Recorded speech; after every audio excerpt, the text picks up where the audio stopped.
Hey everyone, and welcome back to the channel. Today, we're taking a journey back in time, not by car or plane, but on foot, along one of the most incredible engineering marvels of the ancient world. Forget what you know about Roman roads. We're talking about the Capacone, the Great Inca Road, a system so advanced it allowed an empire to thrive in the Andes without ever inventing the wheel. How's that even possible? How do you manage a territory stretching over 2,500 miles across some of the planet's most extreme terrain without wheeled vehicles? That's the secret genius we're unpacking today. First, let's set the scene. The Inca Empire, or Tawantinsuyu, was a powerhouse. At its peak, it was the largest empire in the pre-Columbian Americas. But its domain was a geographical nightmare for any ruler. We're talking dizzying mountain peaks, arid coastal deserts, and dense, humid jungles. Uniting these diverse regions required more than just military might.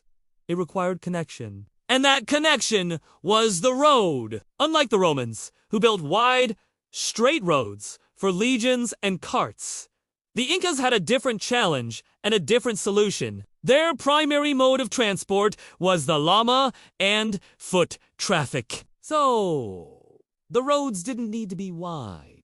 Instead, they needed to be efficient and durable. And boy, were they ever!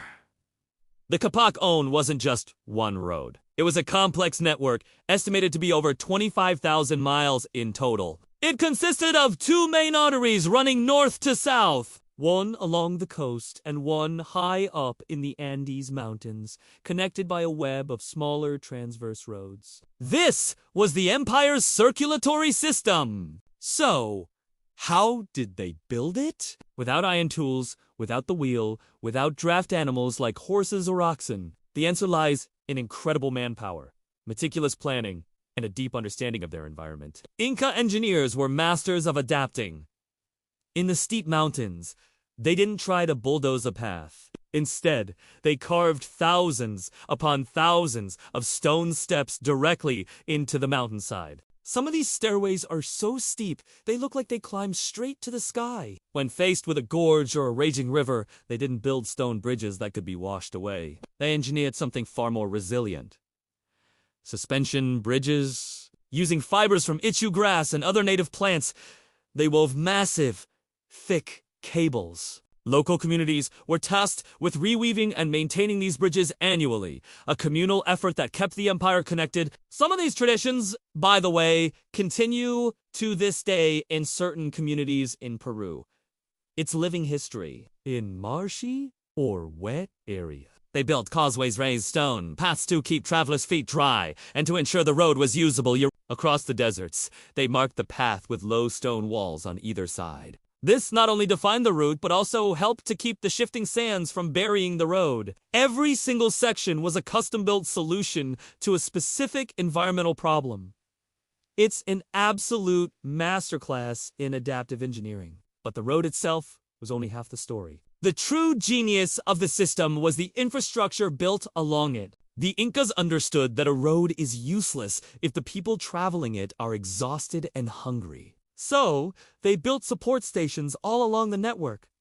First, you had the These were way stations, or inns, placed roughly a day's walk apart. They provided shelter, food, and supplies for state officials, armies, and other travelers on official business. They were stocked with provisions from state-run storehouses called These storehouses were engineering marvels in their own right, designed with sophisticated ventilation systems to keep food like corn, potatoes, and quinoa fresh for years. This meant an army could march for weeks without needing to carry its own supplies. It was a logistical game. And then there was the communication system, which was nothing short of brilliant. The empire was run by a relay system of messengers known as chasquis. These were young men, elite runners, trained from childhood to be incredibly fast and have amazing stamina. A chasquis would be stationed at a small relay post called a chasquis, located every mile or so along the road. When a message came, the chasquis would take the quipu, a knotted string device used for recording information or the verbal message, and sprint to the next station. There, a fresh runner would be waiting, ready to take over. This relay system could move messages across the empire at a staggering speed, up to 150 miles a day. Think about that. Information could travel from Cusco to Quito, a distance of over 1,200 miles in about a week. That's faster than mail traveled in Europe at the same time, and the Incas did it without a single horse. This network did more than just move armies and messages. It was the tool of empire. When the Incas conquered a new territory, one of the first things they did was extend the road network into it. This integrated the new people into the empire, allowing for the movement of goods, the administration of government, and the spread of culture and ideology. The road wasn't just a physical path. It was an instrument of political and social unification. It brought the entire sprawling empire under the centralized control of the Sapa Inca in Cusco.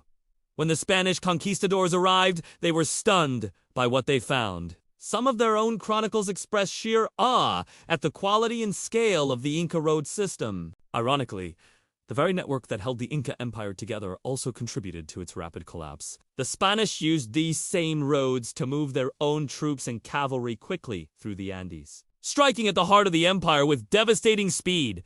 Today, large sections of the Kapok still exist. Many parts are now protected as a UNESCO World Heritage Site, a testament to the incredible skill of its builders. You can even hike portions of it, like the famous Inca Trail to Machu Picchu, and walk in the footsteps of the chasquis and the Inca armies. When you do, you're not just on a path. You're on a monument to human ingenuity, a network that proves that the most powerful tools aren't always made of metal, but are often born from cleverness, cooperation, and a deep respect for the world around you. The story of the Inca roads is a powerful reminder that there are many paths to innovation. The lack of a wheel didn't hold the Incas back. It simply forced them to find a different, and in many ways, more elegant solution.